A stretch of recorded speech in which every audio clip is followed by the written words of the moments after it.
Hello everybody, and welcome to a construction update of the Southwest Light Rail Green Line extension. Today we'll be checking out the Downtown Hopkins station, which is one of the most completed stations on the line. The extension was originally slated to open in 2022 or 2023, but has since been delayed till 2027. Here's the full map of the line, starting in Minneapolis and then going to St. Louis Park, Hopkins, Minnetonka, and then finally terminating in Eden Prairie. Well, unfortunately, we can't get in, but I have some file footage from last year, which we will turn to.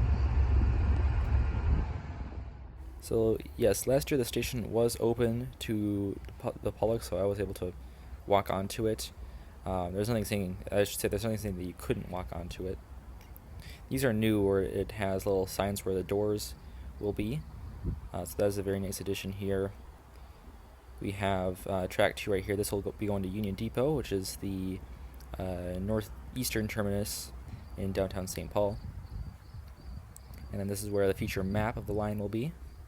Also, there are these new like peg things, and we'll review those more later in the video. The station is heated with heat lamps, where you can push there on the shelters. There's also Station Art, which celebrates this area's history of tractors in Hopkins. Okay, and there we go once again for Union Depot.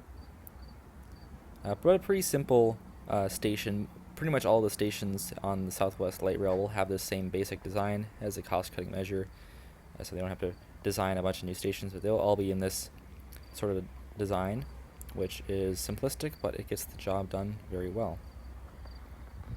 And here we can see the sign on the side of the highway for the station, and then this half of the track 1 will be going to the southwestern terminus at Southwest Station and the Eden Prairie Mall.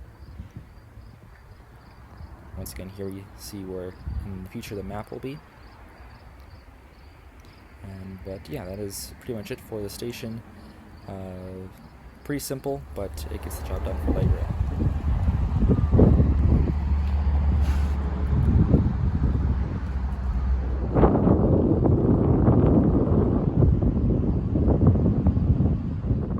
Here are the new yellow barriers. They basically just stop people from walking into the middle of two cars, but that's about it. There's definitely nothing lacking in bike infrastructure or transit-oriented development. Not sure what the car dealership, though.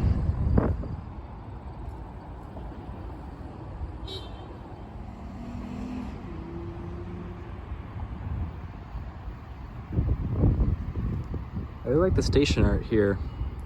It really has a nice theme to it with all the gears and such.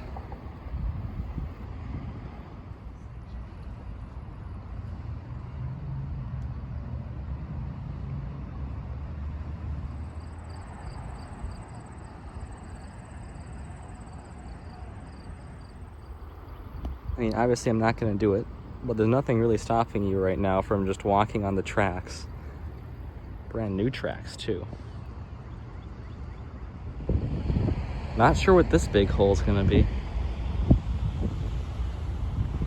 Well, I see the poles, but where are the lines? So these little cart things held the little poles that hang the lines. So not sure what they're called, but here you can see them.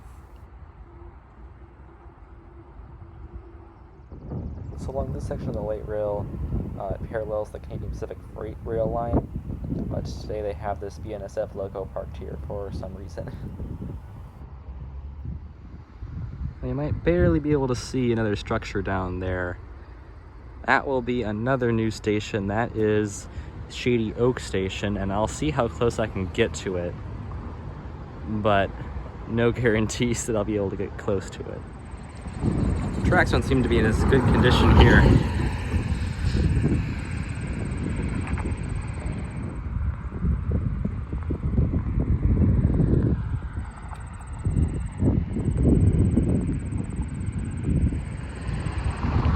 Yeah, I think this is as close as I'm going to get. It doesn't seem like they really want me to go down there. This used to be the bike trail here, and yeah, it looks pretty pretty ruined, so I mean, I'm sure they'll build it back, but it doesn't seem to be the most friendly way down to the station. Well, here's the freight train. Here's our final little bit of Green Line extension stuff, Southwest Corridor infrastructure.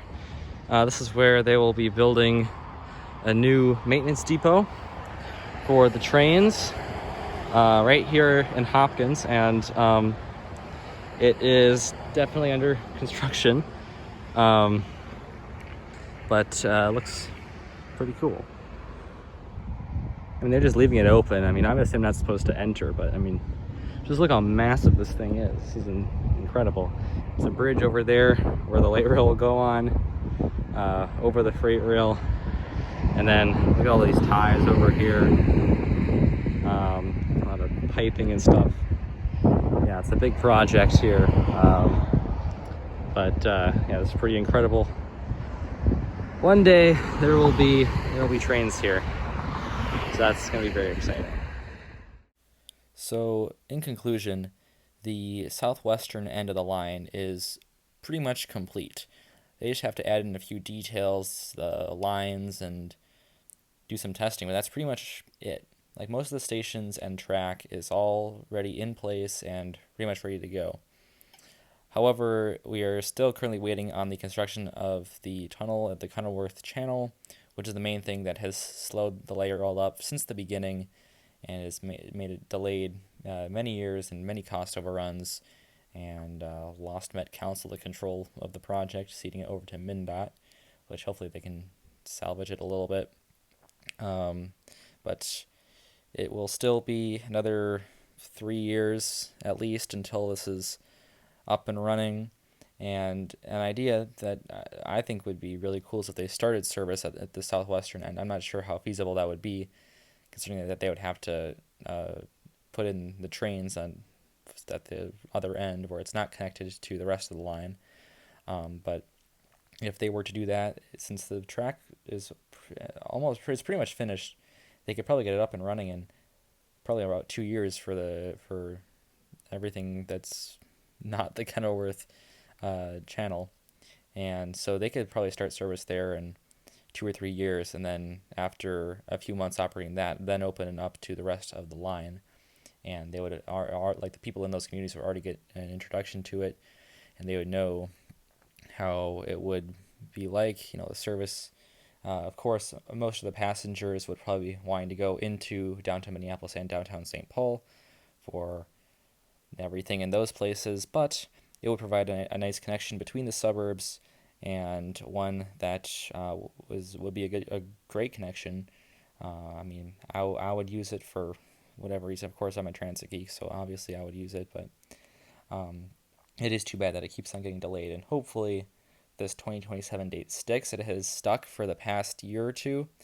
It was 2025, and then I think like 2 or 3 years ago, they switched it to 2027, and hopefully that sticks. Well, at least we don't have a pandemic to go through anymore. Hopefully, I shouldn't jinx us. But hopefully that date will stick, and it will open up in grand fashion to connect these communities to both downtowns, airport, Mall of America, pretty much the whole metro area.